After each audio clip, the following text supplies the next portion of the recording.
नमस्कार बच्चों। आज हम भूगोल के भाग 2 में भारत का भौतिक स्वरूप जानेंगे, अर्थात भारत में कितने भौतिक स्वरूप हैं, जैसे पठार, पहाड़, मैदान, तटीय क्षेत्र, इन सब के बारे में जानेंगे। आइए तो देखते हैं विस्तार से। जैसा कि आप जानते हैं कि भारत विभिन्न स्थलाकृतियों वाला एक विशाल देश है। आप किस प्रकार के क्षेत्र भूभाग में रहते हैं छात्रों?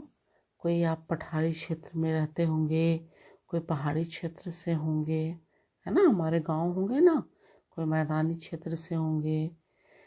तो यदि आप मैदानी क्षेत्र में रहते हैं तो आप वहाँ तक के दूर तक फैले विशाल मैदानों से परिचित होंगे, और यदि पर्वतीय क्षेत्र के निवासी हैं तो आप पर्वतीय ढलानों और घाटियों से भली भांति परिचित होंगे।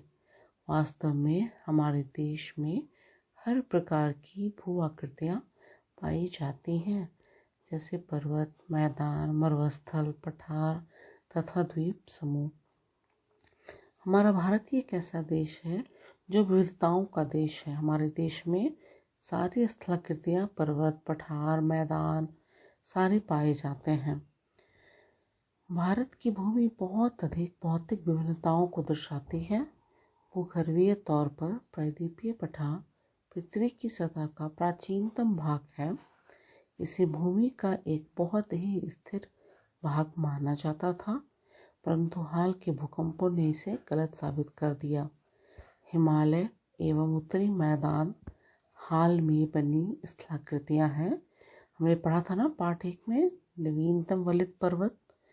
भूगर्भ वैज्ञानिकों के अनुसार हिमालय पर्वत एक अस्थिर भाग है। हिमालय की पूरी पर्वत श्रृंखला एक युवा स्थलाकृति को दर्शाती है, जिसमें ऊंचे शिखर, गहरी घाटियाँ तथा तेज बहने वाली नदियाँ हैं। उत्तरी मैदान जलोढ़ निक्षेपों से बने हैं। प्रायद्वीपीय पठार आग्नेय तथा रूपांतरित शैलों वाले कम ऊंची पहाड़ियों एवं चौड़ी घाटियों से बना है। अर्थात हमारा हिमालय नवीनतम वलित पर्वत है, उत्तरी मैदान जलोढ़ निक्षेपों से बना है, और प्रायद्वीपीय पठार किससे बना है? आग्नेय तथा रूपांतरित शैल यानी पत्थरों से कम ऊंची पहाड़ियों और चौड़ी घाटियों से बना है।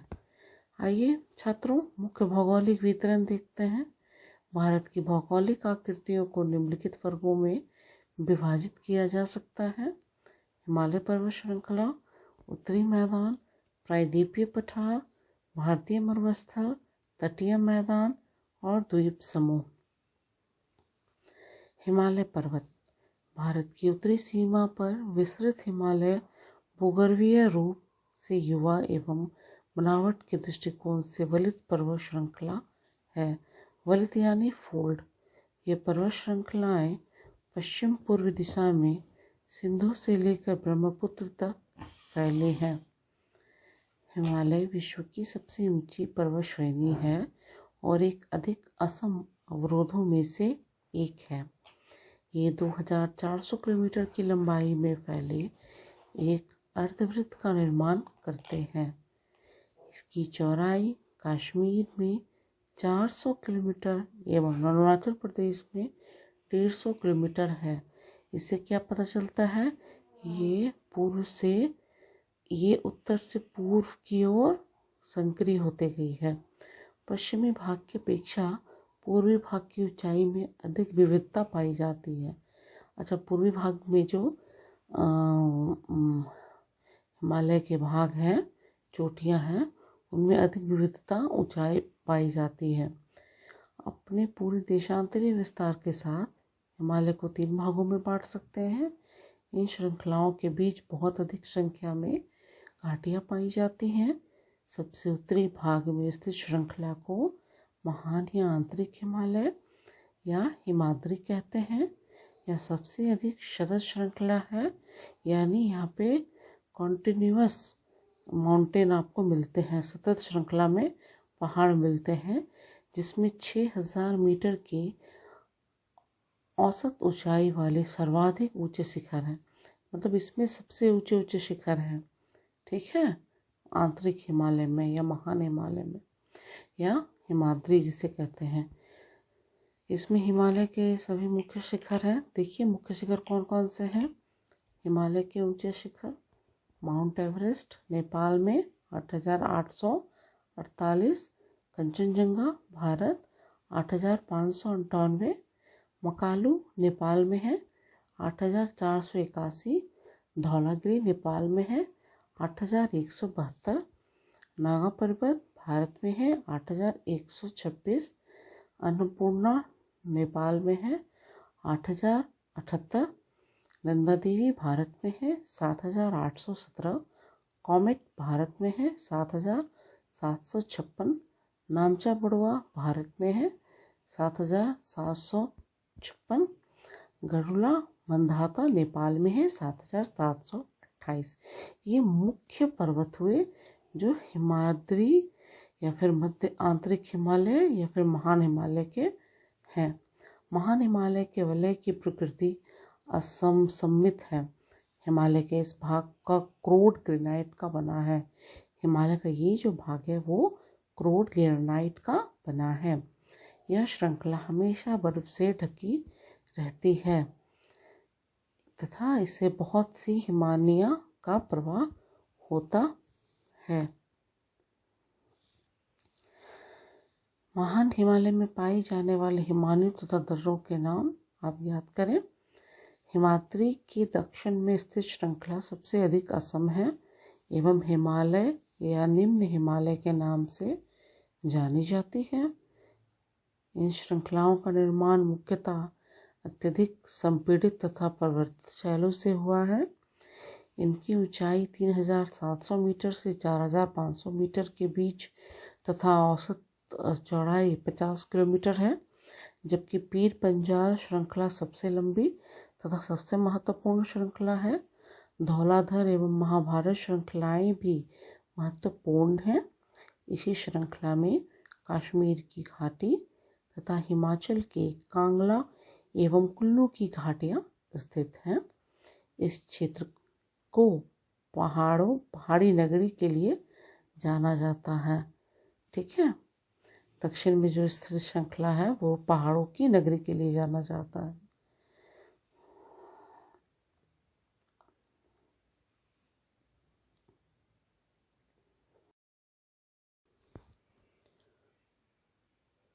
ये श्रृंखलाएं उत्तर में स्थित मुख्य हिमालय की श्रृंखलाओं से नदियों द्वारा लाई गई अस्पीड़ित अवसादों से बनी हैं। ये घाटियां बजरी तथा जलोढ़ की मोटी परत से ढकी हुई हैं। निम्न हिमालय तथा शिवालिक के बीच में स्थित लंबवत घाटी को दून के नाम से जाना जाता है। कुछ प्रसिद्ध दून हैं देहरादून, कोल्टी दून और पाल्टी दून। ठीक है, ये दून क्या है? शिवालिक और हिमाचल तथा शिवालिक के बीच स्थित लंबवत घाटी। ठीक है, ये घाटियां हैं। यहाँ मानचित्र में आप देखें हिमालय का विस्तार। ठीक है, इस उत्तर दक्षिण के अतिरिक्त हिमालय को पश्चिम से पूर्व तक स्थित क्षेत्रों के आधार पर भी विभाजित किया गया है। इन वर्गीकरणों को नदी घाटियों की सीमाओं के आधार पर किया गया है। उदाहरण के लिए सतलज एवं सिंधु के बीच स्थित हिमालय के भाग को पंजाब हिमालय के नाम से जाना जाता है, लेकिन पश्चिम से पूर्व तक क्रमशः इसे कश्मीर तथा हिमाचल हिमालय के नाम से भी जाना जाता है। सतलुज तथा काली नदियों के बीच स्थित हिमालय के भाग को कुमाऊं हिमालय के नाम से भी जाना जाता है। काली तथा तिस्ता नदियाँ नेपाल हिमालय एवं तिस्ता तथा दिहांग नदियाँ असम हिमालय की सीमांकन करती हैं। हिमालय के कुछ क्षेत्रीय नाम आप पता कीजिए छात्रों। ब्रह्मपुत्र हिमालय की सबसे पूर्वी सीमा बनाती है। दिहांग महागढ़ यानी गॉर्ज, महागढ़ यानी बहुत बड़ा खड्डा, गॉर्ज के बाद हिमालय दक्षिण की ओर एक तीखा मोड़ बनाते हुए भारत की पूर्वी सीमा के साथ फैल जाता है। इन्हें पूर्वांचल या पूर्वी पहाड़ियों तथा पर्वत श्रृंखलाओं के नाम से जाना जाता है। ये पहाड़ियाँ उत्तर पूर्वी राज्यों से होकर गुजरती हैं तथा मजबूत बलुआ पत्थरों, जो अवसादी शैल हैं, से बनी हैं। ये घने जंगलों से ढकी हैं तथा अधिकतर समांतर श्रृंखलाओं एवं घाटियों के रूप में फैली हैं। पूर्वांचल में पटकाई, नागा, मिज़ो तथा मणिपुर पहाड़ियाँ शामिल हैं। तो ये रही छात्रों हिमालय का विस्तार। हिमालय के बारे में आपने जाना कि हिमालय 3 भागों में बटा हुआ है और कौन कौन सी दर्रे इससे निकलते हैं, हिमानियाँ निकलती हैं, ये जाना छात्रों हमने। अब हम देखेंगे उत्तरी मैदान को। उत्तरी मैदान 3 प्रमुख नदी प्रणालियों सिंधु, गंगा एवं ब्रह्मपुत्र तथा इनकी सहायक नदियों से बना है। किनसे? सिंधु, गंगा एवं ब्रह्मपुत्र, इन तीनों और उनकी सहायक नदियों से बना है। यह मैदान जलोढ़ मृदा से बना है। लाखों वर्षों में हिमालय के गिरिपाद में स्थित बहुत बड़े बेसिन यानी द्रोणी में जलोढ़ों का निक्षेप हुआ, जिससे इस उपजाऊ मैदान का निर्माण हुआ। इसका विस्तार 7 लाख वर्ग किलोमीटर क्षेत्र पर है। यह मैदान लगभग 2400 किलोमीटर लंबा एवं 240 से 320 किलोमीटर चौड़ा है। क्या आप जानते हैं ब्रह्मपुत्र नदी में स्थित माजुली विश्व का सबसे बड़ा नदीय द्वीप है, जहाँ लोगों का निवास है।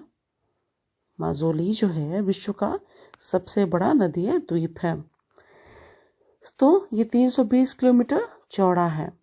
यह सघन जनसंख्या वाला भौगोलिक क्षेत्र है। यहाँ जनसंख्या बहुत ज़्यादा पाई जाती है।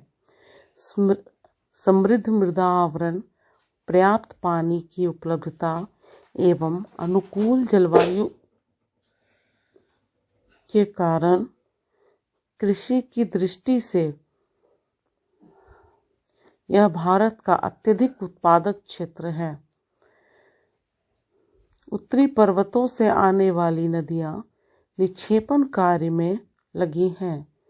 नदी के निचले भागों में ढाल कम होने के कारण नदी की गति कम हो जाती है, जिसके परिणाम स्वरूप नदीय द्वीपों का निर्माण होता है।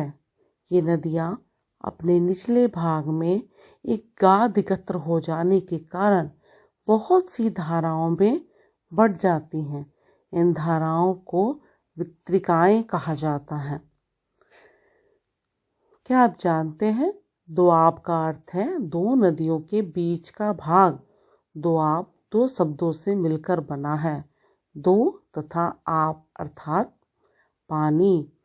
इसी प्रकार पंजाबी 2 शब्दों से मिलकर बना है। पंज का अर्थ है 5 और आब का अर्थ है पानी। उत्तरी मैदान को मोटे तौर पर 3 उपवर्गों में विभाजित किया गया है। उत्तरी मैदान के पश्चिमी भाग को पंजाब का मैदान कहा जाता है।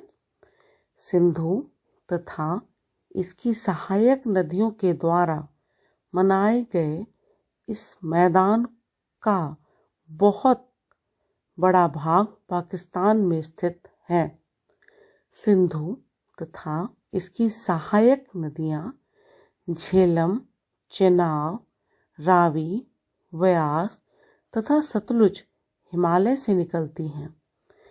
मैदान के इस भाग में दोआबों की संख्या बहुत अधिक है। गंगा के मैदान का विस्तार घग्गर तथा तीस्ता नदियों के बीच है। यह उत्तरी भारत के राज्यों हरियाणा, दिल्ली, उत्तर प्रदेश, बिहार, झारखंड के कुछ भाग तथा पश्चिम बंगाल में फैला है। ब्रह्मपुत्र के मैदान इसके पश्चिम विशेषकर असम में स्थित है। उत्तरी मैदानों की व्याख्या सामान्यतः इसके उच्चावचों में बिना किसी विविधता वाले समतल स्थल के रूप में की जाती है। यह सही नहीं है। इन विस्तृत मैदानों की भौगोलिक आकृतियों में भी विविधता है। आकृतिक विभिन्नता के आधार पर उत्तरी मैदानों को 4 भागों में विभाजित किया जा सकता है। अर्थात ये जो उत्तरी मैदान है इनमें भी विविधता है और इनके हिसाब से इसे 4 भागों में विभाजित किया जा सकता है। नदियाँ पर्वतों से नीचे उतरते समय शिवालिक की ढाल पर 8 से 16 किलोमीटर की चौड़ी पट्टी में गुटिका का निक्षेपण करती हैं। इसे भाबर के नाम से जाना जाता है। सभी सरिताएं इस भाबर पट्टी में विलुप्त हो जाती हैं। इस पट्टी के दक्षिण में ये सरिताएं एवं नदियां पुनः निकल आती हैं एवं नम तथा दलदली क्षेत्र का निर्माण करती हैं, जिसे तराई कहा जाता है। यह वन्य प्राणियों से भरा घने जंगलों का क्षेत्र था। बंटवारे के बाद पाकिस्तान से आए शरणार्थियों को कृषि योग्य भूमि उपलब्ध कराने के लिए इस जंगल को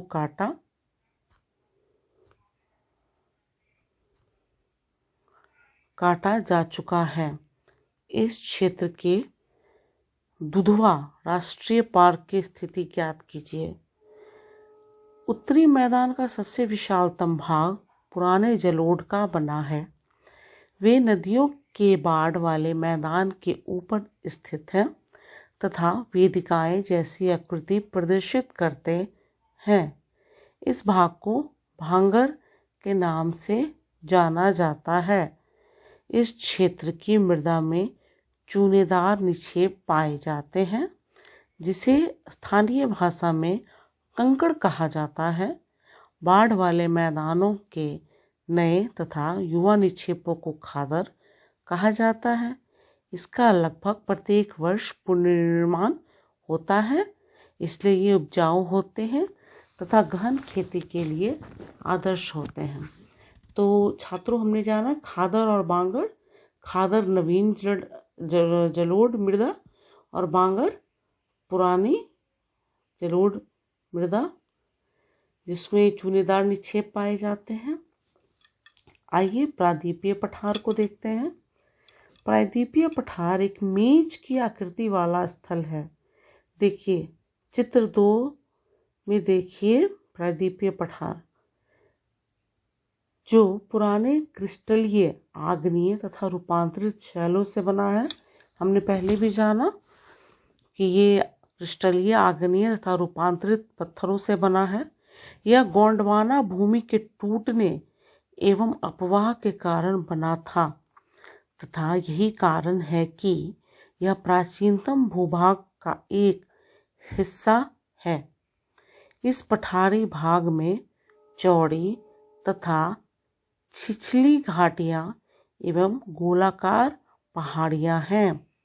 इस पठार के 2 मुख्य भाग हैं, मध्य उच्च भूमि तथा दक्कन का पठार। इस पठार के भी 2 भाग हैं छात्रों, मध्य उच्च भूमि तथा दक्कन का पठार।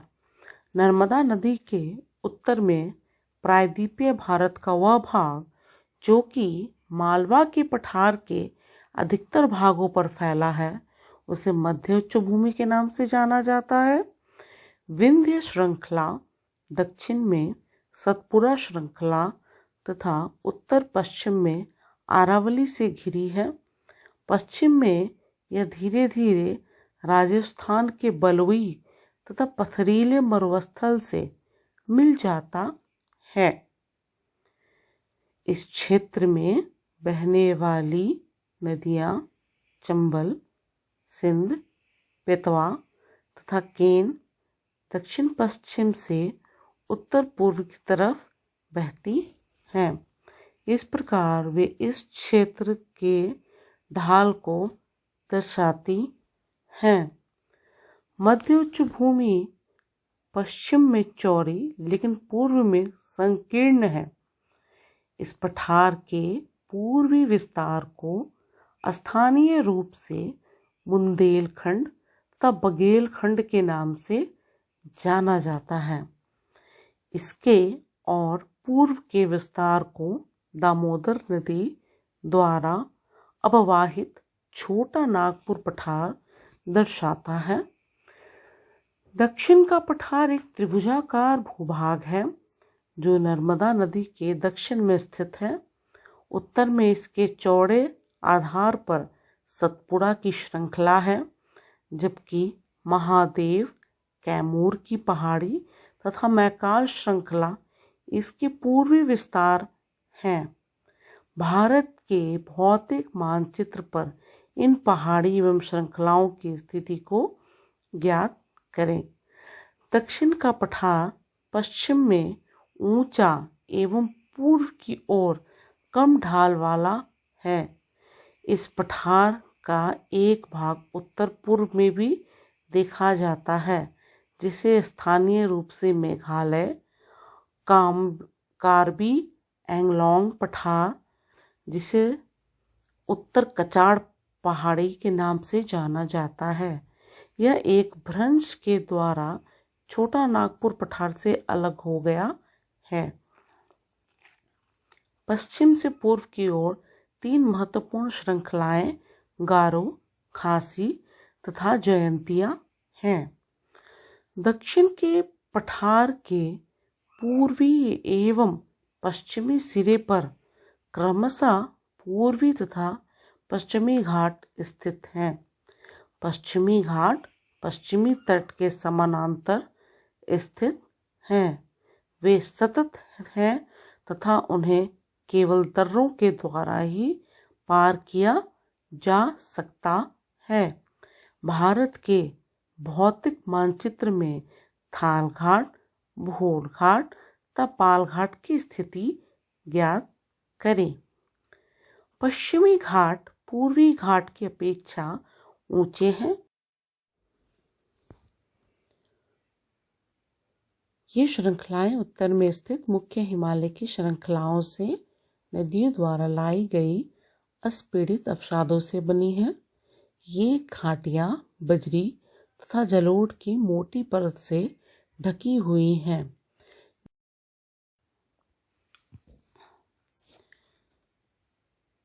पश्चिमी घाट पूर्वी घाट की अपेक्षा ऊंचे हैं। पूर्वी घाट के 600 मीटर की औसत ऊंचाई की तुलना में पश्चिमी घाट की ऊंचाई 9000 से 1600 मीटर है। पूर्वी घाट का विस्तार महानदी घाटी से दक्षिण में नीलगिरी तक है। पूर्वी घाट का विस्तार सतत नहीं है, ये अनियमित है। एक बंगाल की खाड़ी में गिरने वाली नदियों ने इनको काट दिया है। ये एक जैसी नहीं है, ठीक है, ये अनियमित है क्योंकि इन्हें बंगाल की खाड़ी में गिरने वाली नदियों ने काट दिया है। पश्चिमी घाट में पर्वतीय वर्षा होती है। यह वर्षा घाट के पश्चिमी ढाल पर आर्द्र हवा के टकराकर ऊपर उठने के कारण होती है। पश्चिमी घाट को विभिन्न स्थानीय नामों से जाना जाता है। पश्चिमी घाट की ऊंचाई उत्तर से दक्षिण की ओर बढ़ती जाती है। इस भाग के शिखर ऊंचे हैं, जैसे अनाईमुड़ी तथा डोडा बेटा। पूर्वी घाट का सबसे ऊंचा शिखर महेंद्रगिरी है। पूर्वी घाट के दक्षिण पश्चिम में शेवशराय तथा जावेरी की पहाड़ियां स्थित हैं। उडंगमंडलम उत्तर से दक्षिण की ओर बढ़ती जाती है। इस भाग के शिखर ऊंचे हैं, जैसे अनाईमुड़ी तथा डोडा बेटा। पूर्वी घाट का सबसे ऊंचा शिखर महेंद्रगिरी है। पूर्वी घाट के दक्षिण पश्चिम में शेवशराय तथा जावेरी की पहाड़ियां स्थित हैं। उडंगमंडलम, जिसे ऊंटी के नाम से जाना जाता है, तथा कोड इकनाल जैसे प्रसिद्ध पहाड़ी नगरों की स्थिति मानचित्र में ज्ञात कीजिए। प्रायद्वीपीय पठार की एक विशेषता यहाँ पाई जाने वाली काली मृदा है, जिसे दक्कन ट्रैप के नाम से भी जाना जाता है। इसकी उत्पत्ति ज्वालामुखी से हुई है, इसलिए इसके शैल आग्नेय हैं। वास्तव में इन शैलों का समय के साथ अपरदन हुआ है, जिससे काली मृदा का निर्माण हुआ है। अरावली की पहाड़ियाँ प्रायद्वीपीय पठार के पश्चिम एवं उत्तर पश्चिम किनारे पर स्थित हैं। ये बहुत अधिक अपरदित एवं खंडित पहाड़ियाँ हैं। ये गुजरात से लेकर दिल्ली तक दक्षिण पश्चिम एवं उत्तर पूर्व दिशा में फैली हैं। अब आइए भारतीय मरुस्थल को जान लें। अरावली पहाड़ी के पश्चिम किनारे पर थार का मरुस्थल स्थित है। यह बालू के टिब्बों से ढका एक तरंगित मैदान है। इस क्षेत्र में प्रतिवर्ष 150 मिलीमीटर से भी कम वर्षा होती है। इस शुष्क जलवायु वाले क्षेत्र में वनस्पति बहुत कम है। वर्षा ऋतु में कुछ ही सरिताएं दिखाई देती हैं और उसके बाद वे बालू में ही विलीन हो जाती हैं। पर्याप्त जल नहीं मिलने से वे समुद्र तक नहीं पहुंच पाती हैं। केवल लूनी ही इस क्षेत्र की सबसे बड़ी नदी है। बरकान अर्धचंद्राकार बालू का टीला का विस्तार बहुत अधिक क्षेत्र पर होता है, लेकिन लंबवत टीले भारत पाकिस्तान सीमा के समीप प्रमुखता से पाए जाते हैं। यदि आप जैसलमेर जाएं तो बरकान के समूह देख सकते हैं। बरकान क्या है? लंबवत टीला है ना, अर्धचंद्राकार बालू का टीला। देखिए चित्र 2.7 में मरुस्थल का चित्र। अब तटीय मैदान को देखें। प्रायद्वीपीय पठार के किनारे संकीर्ण तटीय पट्टियों का विस्तार है। यह पश्चिम में अरब सागर से लेकर पूर्व में बंगाल की खाड़ी तक विस्तृत है। पश्चिमी तट, पश्चिमी घाट तथा अरब सागर के बीच स्थित एक संकीर्ण मैदान है। इस मैदान के 3 भाग हैं। तट के उत्तरी भाग को कोंकण, मुंबई तथा गोवा इस क्षेत्र में है। मध्य भाग को कन्नड़ मैदान एवं दक्षिण भाग को मालाबार तट कहा जाता है। बंगाल की खाड़ी के साथ विस्तृत मैदान चौड़ा एवं समतल है। उत्तरी भाग में इसे उत्तरी सरकार कहा जाता है, जबकि दक्षिणी भाग कोरोमंडल तट के नाम से जाना जाता है। बड़ी नदियां जैसे महानदी, गोदावरी, कृष्ण तथा कावेरी इस तट पर विशाल डेल्टा का निर्माण करती हैं। चिल्का झील पूर्वी तट पर स्थित एक महत्वपूर्ण भूलक्षण है। ठीक है, चिल्का झील कहाँ है? पूर्वी तट पे है। चिल्का झील भारत में खारे पानी की सबसे बड़ी झील है। यह ओडिशा के महानदी डेल्टा के दक्षिण में स्थित है। अब आइए द्वीप समूह को देखते हैं। आप पहले ही देख चुके हैं कि भारत का मुख्य स्थल भाग अत्यधिक विशाल है। इसके अतिरिक्त भारत में 2 द्वीपों का समूह भी स्थित है। क्या आप इन द्वीप समूहों को पहचान सकते हैं? हाँ बिल्कुल। देखिए चित्र 2.9 में द्वीप का चित्र। केरल के मालाबार तट के पास स्थित लक्षद्वीप की स्थिति को ज्ञात कीजिए। द्वीपों का यह समूह छोटे प्रवाल द्वीपों से बना है। पहले इनको लाका द्वीप, मिनिकॉय तथा एमिन द्वीप के नाम से जाना जाता था। 1973 में इनका नाम लक्षद्वीप रखा गया।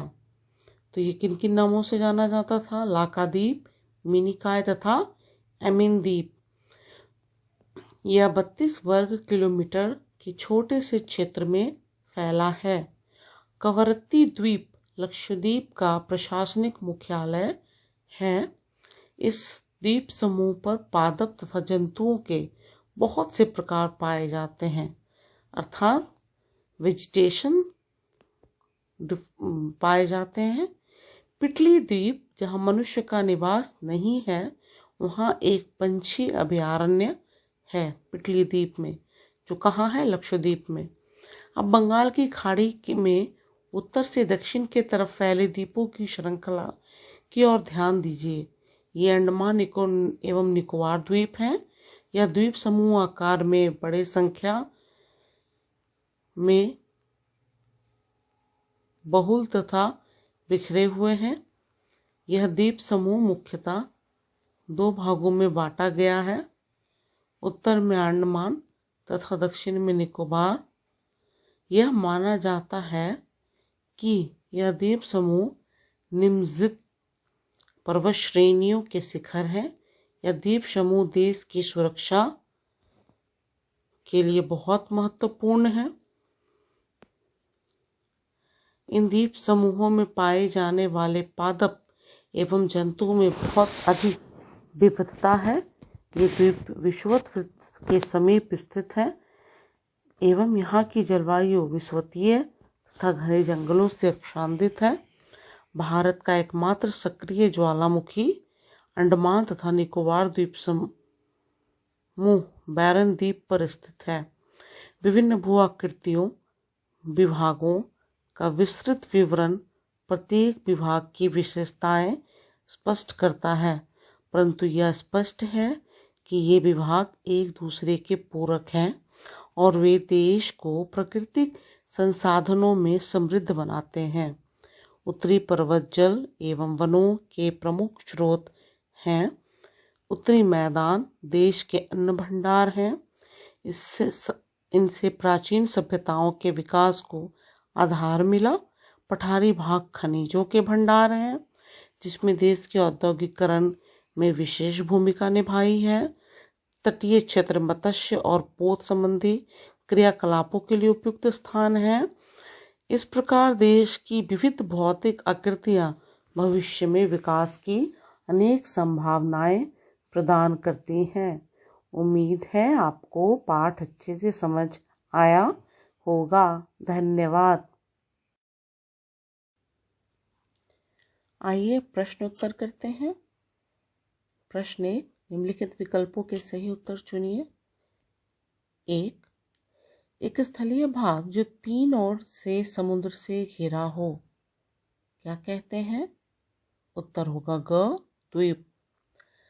दूसरा, भारत के पूर्वी भाग में म्यांमार की सीमा का निर्धारण करने वाले पर्वतों का संयुक्त नाम क्या है?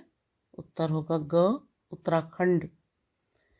गोवा के दक्षिण में स्थित पश्चिमीय तटीय पट्टी क्या होगा? कोंकण। पूर्वी घाट का सर्वोच्च शिखर चौथा क्या होगा? कंचनजंगा। हम निम्नलिखित प्रश्नों के संक्षेप में उत्तर दीजिए। भूगर्भीय प्लेटें क्या हैं? उत्तर, भूगर्भीय प्लेटें पृथ्वी की ठोस परत के नीचे मौजूद पारंपरिक धाराएं इनकी परपट्टी या स्थल मंडल को कई बड़े भागों में बांटती है। इन भागों को टेक्टोनिक या स्थल मंडल प्लेट कहा जाता है। प्रश्न 2, आज के कौन से महाद्वीप गोंडवाना लैंड के भाग थे? उत्तर, गोंडवाना भूमि में वर्तमान भारत, ऑस्ट्रेलिया, दक्षिण अफ्रीका एवं दक्षिण अमेरिका एक ही भूखंड में शामिल थे। यह दक्षिणी गोलार्ध में स्थित था। प्रश्न 3, भांबर क्या है? भांबर उत्तर भांबर वह तंग पट्टी है जिसका निर्माण कंकड़ों के जमा होने से होता है, जो शिवालिक की ढलान के समानांतर सिंधु एवं तीस्ता नदियों के बीच पाई जाती है। इस पट्टी का निर्माण पहाड़ियों से नीचे उतरते समय विभिन्न नदियों द्वारा किया जाता है। सभी नदियाँ भांबर पट्टी में आकर विलुप्त हो जाती हैं। प्रश्न 4, हिमालय के 3 प्रमुख विभागों के नाम उत्तर से दक्षिण के क्रम में बताइए। उत्तर, हिमालय विश्व की सर्वाधिक ऊंची एवं मजबूत बाधाओं को प्रतिनिधित्व करता है। उत्तर दिशा से दक्षिण की ओर इसे 3 प्रमुख भागों में बांटा जा सकता है। पहला, महान या आंतरिक हिमालय अथवा हिमाद्री, सबसे उत्तरी भाग जिसे महान या आंतरिक हिमालय अथवा हिमाद्री कहा जाता है। दूसरा, हिमाचल या निम्न हिमालय। हिमाद्री के दक्षिण में स्थित श्रृंखला हिमाचल या निम्न हिमालय के नाम से जानी जाती है। यह श्रृंखला मुख्यतः अत्यधिक संपीड़ित कार्यांतरित चट्टानों से बनी है। पीर पंजाल श्रृंखला सबसे बड़ी एवं सर्वाधिक महत्वपूर्ण श्रृंखला का निर्माण करती है। कुछ अन्य महत्वपूर्ण श्रृंखलाएं धौलाधार और महाभारत श्रृंखलाएं हैं। तीसरा श्रृंखला है शिवालिक। हिमालय की सबसे बाहरी श्रृंखला को शिवालिक कहा जाता है।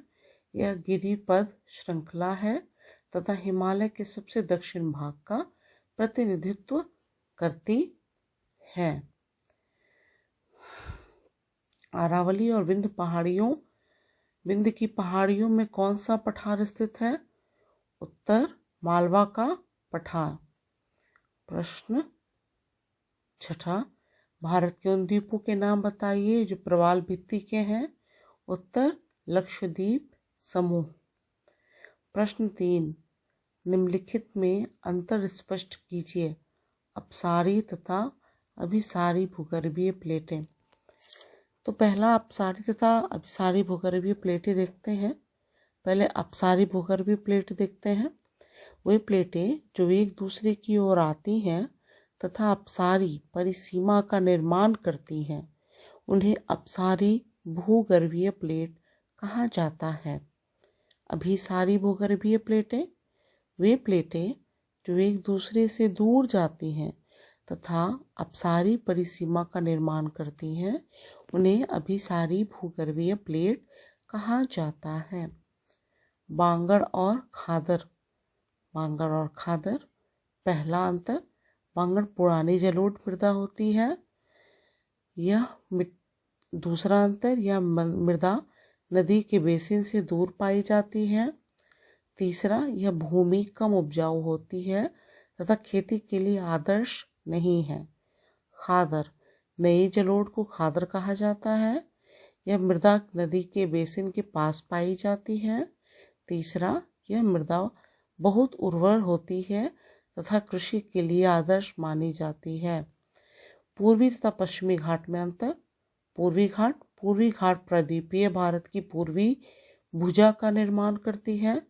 इस घाट की ढलानों पर वर्षा कम है। पूर्वी घाट कोरोमंडल तट के समानांतर है। पूर्वी घाट सतत नहीं है, वह अनियमित है। बंगाल की खाड़ी में गिरने वाली नदियों ने इनको काट दिया है। ये बंगाल की खाड़ी के समानांतर स्थित है। इसकी सबसे अधिक ऊंचाई पहाड़ियों में महेंद्रगिरी व जवादी शामिल है। अब पश्चिमी घाट को देखें। पश्चिमी घाट प्रायद्वीपीय भारत की पश्चिमी भुजा का निर्माण करती है। इस घाट की पश्चिमी ढलानों पर पूर्वी घाट की अपेक्षा कम वर्षा होती है। पश्चिमी घाट मालाबार तट के समानांतर है।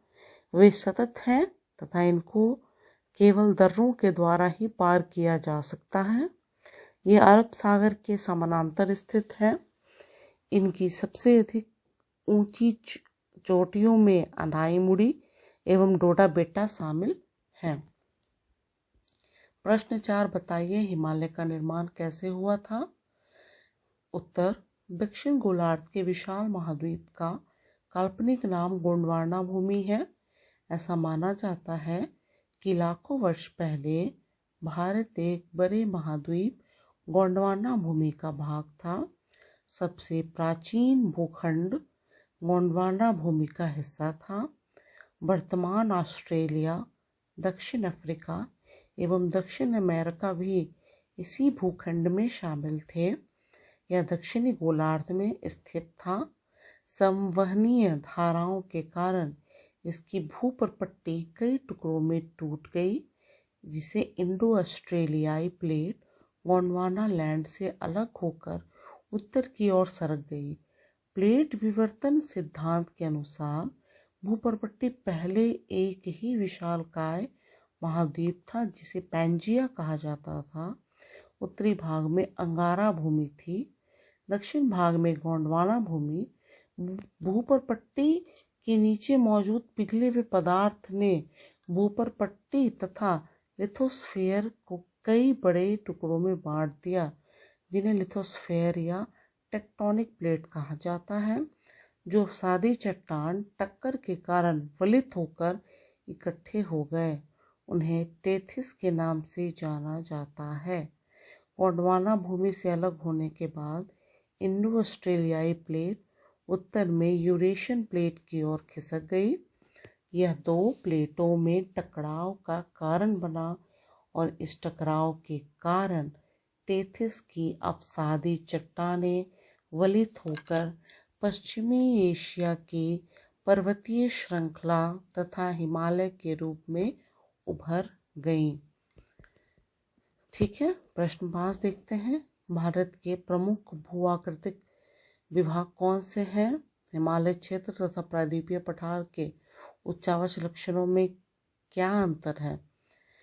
उत्तर हिमालय पर्वत, उत्तर के मैदान, प्रायद्वीपीय पठार, भारतीय मरुस्थल, तटीय मैदान और द्वीप समूह, ये 6 हैं जो भारत के प्रमुख भूआकृतिक विभाग हैं।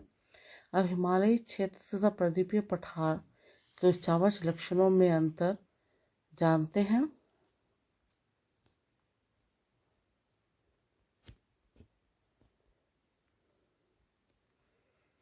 हिमालयी क्षेत्र विश्व के सर्वाधिक ऊंचे पर्वतों एवं गहरी घाटियों से मिलकर बना है। इंडो ऑस्ट्रेलियाई प्लेट व यूरेशियन प्लेट में टक्कर के कारण बना। तलछटी चट्टानों से बना है। भूवैज्ञानिक दृष्टि से यह स्थिर क्षेत्र है। यह विश्व में सर्वाधिक ऊंचे पर्वत हैं। हिमालय में बहुत सी प्रसिद्ध नदियां निकलती हैं, जैसे सिंधु, गंगा व ब्रह्मपुत्र। ये सिंधु व गंगा के मैदानों के सिरे पर बने हुए हैं। शिमला, मसूरी, दार्जिलिंग, नैनीताल आदि पहाड़ियाँ स्थल हिमालय में पाए जाते हैं। इनकी औसत ऊंचाई 6000 मीटर है। ये नवीन वलित पर्वत हैं। ये बहुत से महाखंड एवं यू आकार की घाटियों से बने हैं। इनमें बहुत कम खनिज पाए जाते हैं। सभी 12मासी नदियों का उद्गम हिमालय से होता है। अब आइए प्रायद्वीपीय पठार के बारे में जानते हैं। चौड़ी एवं छिछली घाटियों तथा गोलाकार पहाड़ियों से मिलकर बना है। गोंडवाना भूमि के टूटने व खिसकने के कारण बना है। आग्नेय एवं कार्यांतरित चट्टानों से बना है। भूवैज्ञानिक दृष्टि से यह स्थिर क्षेत्र में आता है। मध्य उच्च भूमि नीची पहाड़ियों से बना है और इसमें कोई भी चोटी विश्वविख्यात ऊंचाई की नहीं है। नर्मदा व ताप्ती जैसी कुछ ही नदियाँ प्रायद्वीपीय पठार से निकलती हैं। ये दक्कन के पठार के सिरे पर बने हुए हैं। यहाँ कोई विख्यात पहाड़ी स्थल नहीं पाया जाता है। इस पठार की औसत ऊंचाई 600 से 900 है। ये प्राचीन काल से ही अपर्दन के चरण में है। पठार को कई नदियों द्वारा बुरी तरह काट दिया गया है। ये खनिजों का भंडार है। इन पठारों से निकलने वाली नदियाँ बरसाती होती हैं। प्रश्न 6 देखें। भारत के उत्तरी मैदान का वर्णन कीजिए। उत्तर, यह मैदान जलोढ़ मृदा से बना हुआ है। लाखों वर्षों में हिमालय में गिरिपदों पर एक विशाल बेसिन में जलोढ़ का निक्षेप होने से इन उपजाऊ मैदान का निर्माण हुआ है। यह मैदान 7 लाख वर्ग किलोमीटर में फैला हुआ है। यह मैदान 2400 किलोमीटर लंबा तथा 240 से 320 किलोमीटर चौड़ा है। समृद्ध मृदा के आवरण, भरपूर पानी की आपूर्ति एवं अनुकूल जलवायु ने उत्तरी मैदान को कृषि की दृष्टि से भारत का अत्यधिक उपजाऊ भाग बना दिया है। इसी कारण यहाँ का जनसंख्या घनत्व भारत के सभी भौगोलिक विभाजनों की अपेक्षा इस क्षेत्र में सर्वाधिक है। उत्तरी मैदान के पश्चिम भाग को पंजाब कहा जाता है। गंगा का मैदान घग्गर एवं तीस्ता नदियों के बीच स्थित है। यह उत्तर भारत के विभिन्न राज्यों जैसे हरियाणा, दिल्ली, उत्तर प्रदेश, बिहार तथा झारखंड के कुछ भाग एवं पश्चिम बंगाल के पूर्व में फैला हुआ है। निम्नलिखित पर संक्षिप्त टिप्पणियां लिखिए। भारतीय मरुस्थल। उत्तर। भारतीय मरुस्थल को थार मरुस्थल के नाम से भी जाना जाता है। यह अरावली की पहाड़ियों के दक्षिण किनारों की ओर स्थित है। यह बालू के टिब्बों से भरा हुआ रेतीला मैदान है। यहाँ पूरे वर्ष में 150 मिलीमीटर से भी कम वर्षा होती है। यह पूरे राजस्थान में फैला हुआ है। इसकी जलवायु शुष्क है और यहाँ वनस्पति भी बहुत कम है। वर्षा ऋतु में कुछ समय तक कई सरिताएं नजर आती हैं जो वर्षा रुकने के साथ ही विलुप्त हो जाती हैं। लूनी इस क्षेत्र की एकमात्र बड़ी नदी है। अर्धचंद्राकार रेत के टिब्बे जिन्हें बरकान कहा जाता है भारतीय मरुस्थल की प्रमुख विशेषता है। ऊंट मरुस्थल का सबसे महत्वपूर्ण जानवर है। अब मध्य उच्च भूमि। मध्य प्रायद्वीपीय क्षेत्र का वह भाग जो नर्मदा नदी के ऊपर में पड़ता है और मालवा के पठार के एक बड़े हिस्से पर फैला है, उसे मध्य उच्च भूमि कहा जाता है। यह दक्षिण में विंध्य श्रेणी और उत्तर में पश्चिम में अरावली की पहाड़ियों से घिरा है। आगे जाकर यह पश्चिम में भारतीय मरुस्थल से मिल जाता है, जबकि पूर्व दिशा में इसका विस्तार छोटानागपुर के पठार द्वारा प्रकट होता है। इस क्षेत्र में नदियां दक्षिण पश्चिम से उत्तर पूर्व की ओर बहती हैं। इस क्षेत्र के पूर्वी विस्तार को स्थानीय रूप से बुंदेलखंड, बाघेलखंड और छोटानागपुर का पठार कहा जाता है। छोटानागपुर का पठार आग्नेय चट्टानों से बना है। आग्नेय चट्टानों में खनिज भरपूर मात्रा में होते हैं और इसलिए इस पठार को खनिज का भंडार कहा जाता है। तीसरा है भारत के द्वीप समूह। लक्षद्वीप मुख्य भूमि के दक्षिण पश्चिम अरब सागर में केरल के मालाबार तट के पास स्थित है। पहले इसको लाका द्वीप, मिनिकॉय तथा एमीन द्वीप के नाम से जाना जाता था। 1973 में इसका नाम लक्षद्वीप रखा गया। लक्षद्वीप का प्रशासनिक मुख्यालय कवरत्ती में है। यह द्वीप समूह छोटे प्रवाल द्वीपों से बना है। यह 32 वर्ग किलोमीटर के छोटे क्षेत्र में फैला हुआ है। इस द्वीप समूह पर पौधों एवं जीवों की बहुत सी प्रजातियां पाई जाती हैं। धन्यवाद बच्चों।